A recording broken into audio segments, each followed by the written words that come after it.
Viral sopir terpejam bikin kesal pengendara di belakangnya. Viral sopir mobil bak terbuka terlihat ketiduran di tengah jalan.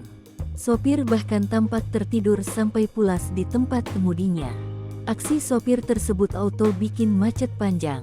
Sebuah video yang menunjukkan seorang sopir ketiduran di jalan menjadi viral di media sosial.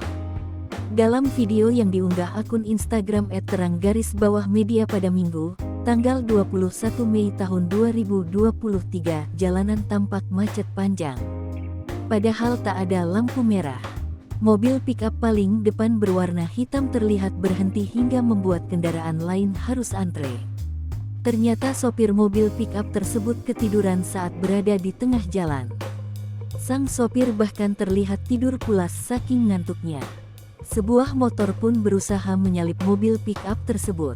Sementara belasan kendaraan berjejer di belakang. Tak ada yang tahu apa penyebab antrean tersebut karena para pengendara masih bertahan di mobil dan motornya. Sementara perekam video terdengar tertawa melihat kejadian tersebut. Belum diketahui di mana dan kapan kejadian tersebut. Unggahan itu dipenuhi oleh komentar netizen yang merasa terhibur. Banyak pula yang bersyukur sang sopir masih selamat.